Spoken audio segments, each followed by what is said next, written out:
over the weekend, Iran released a video of the USS Eisenhower. They said one of their drones flew over it.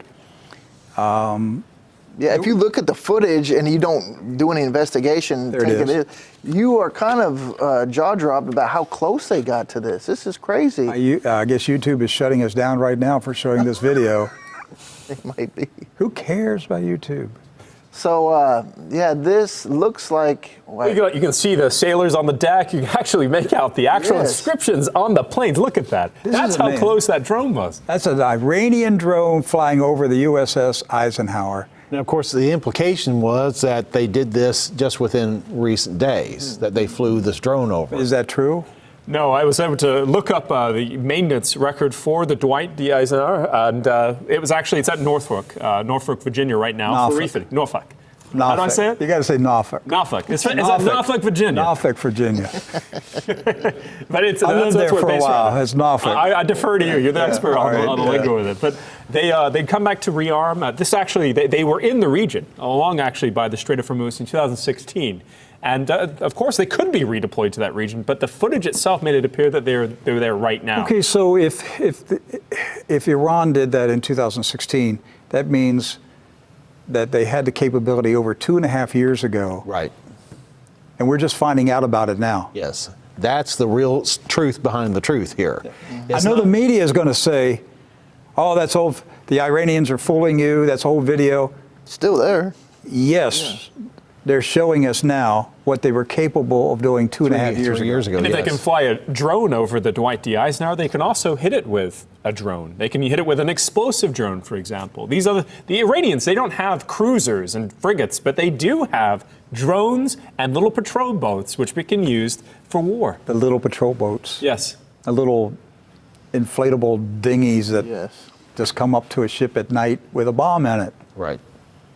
Because big warships are almost, they're vulnerable to it. I believe it was the USS Cole right off the coast of Yemen. So that was a boat loaded with explosives, blew a hole in that ship. And what do you do if a swarm of boats come out? Well, you have a sunk carrier at that point. I mean, I don't think Americans can fathom losing it. We haven't lost a carrier since World War II. Yes, that's right. So I think that video is chilling that Iran got that close to an American warship with a drone. At least once. And they're bragging, and I have no idea how accurate it is, but the commander of the Iranian Army Ground Force Drone Unit, General Hassanejad, said that Iran is in the top 5 drone powers in the world. Now, do you know where they got the drone technology?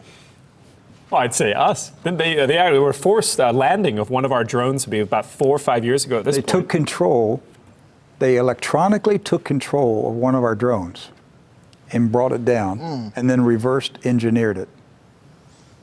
But the fact that they were able to electronically seize control of the drone and fly it to the ground and make a soft landing, that was pretty amazing in itself. Yeah, one thing that our viewers and listeners need to understand about this situation with Iran is we're not dealing with some sort of backwoods, power that you're barely out of the Stone Age. Iran is capable of long-range missile strikes. They have a formidable Navy presence there in the Strait. Iranian Guard is no joke. They are technologically advanced. They are not going to be a pushover. No. And any conflict that we go into with them, Rick, is not going to be we're chasing them through the caves. It's not going to be Iraq. It's not going to be Iraq. It's not going to be Iraq or Afghanistan. This is going to be a technology war that's coming up. They're not the Iranians, they're the Persians. Mm-hmm. Yes. As in the Persian Empire? Yes. That ruled for thousands of years? Yes, they've been around. They're in the Old Testament Bible. Right. They've been around for a long, long time. They're called the Persians. And the United States is itching for a war with the Persians because America's puppet master, Israel, wants to use American soldiers, American blood to fight Israel's enemies. American sanctions. Yes. Hey, I said it. Israel uses American soldiers' blood to fight Israel's wars. Someday, Americans, you're going to stop giving your sons up to Israel.